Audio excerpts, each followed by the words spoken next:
Kevin. Kevin? Kevin. Kevin. Kevin. Kevin. Kevin. Kevin. Kevin Durant.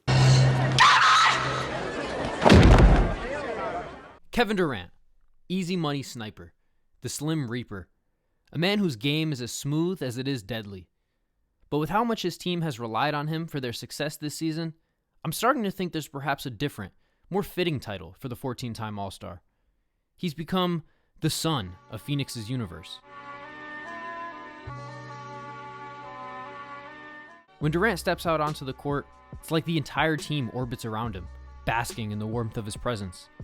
They often look like one of the premier contenders in the West, having picked up some impressive wins while KD has been healthy.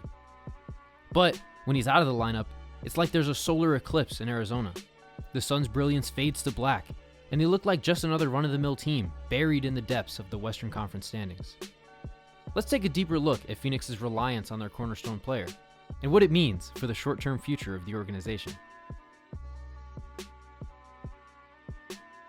Every team in the NBA leans on their star player to carry them not only in the biggest moments of a game, but throughout the course of the regular season as well.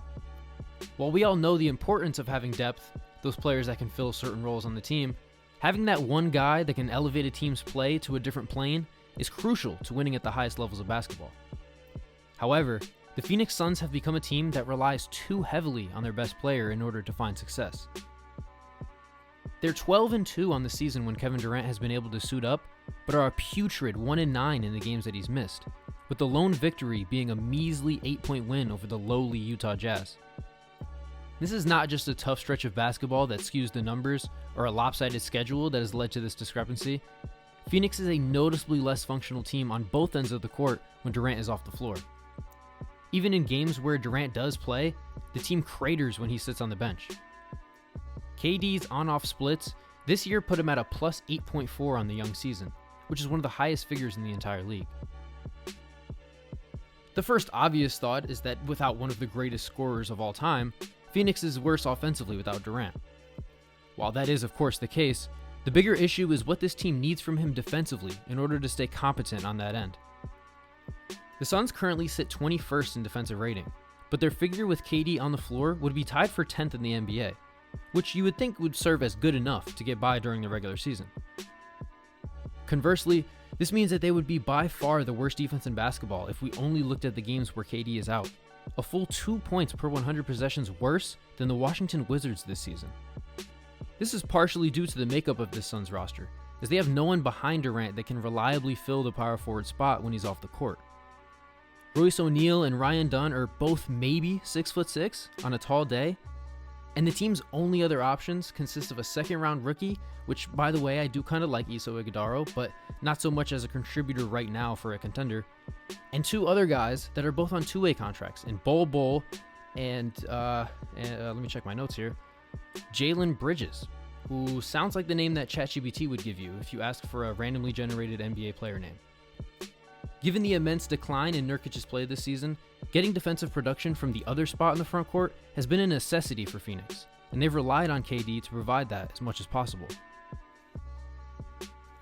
It's not something that goes completely untalked about, but I think Durant has quietly been one of the better defenders among the group of players that we all consider superstars for a few years now. His defensive prowess really started to shine when he arrived in Golden State, as being surrounded by a plethora of scoring talent allowed for him to really hone in on his on-ball and rim protection skills, to the point where he's earned votes for the All-Defense team twice in his career. Both with the Nets and now with the Suns, he's at times been the primary shot blocker and rebounder, while also holding up as a defender on the perimeter against talented ball handlers. What he provides as a switchable defensive piece would be hard for any team to replace, but this Suns team in particular has no answer for supplementing his minutes when they need to. So what can Phoenix do?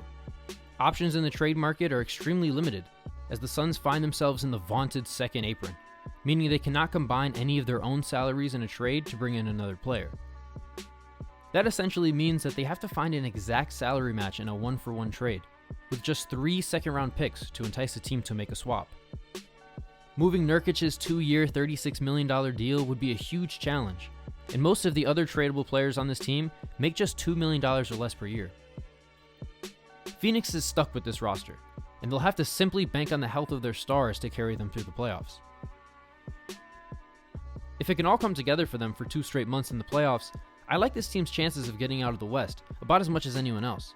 But there's a lot, perhaps too much, riding on a 36-year-old with a previously torn Achilles and over 46,000 minutes of professional basketball already under his belt. Even for someone who's arguably the greatest scorer of his generation and one of the best players of all time, the Suns are asking a lot out of Durant at this stage of his career. Yet, if he can embrace the challenge and carry this Phoenix team to a deep postseason run, it would become a large part of the story of Durant's career that will be coming to a close sooner than we realize. Let me know if you agree.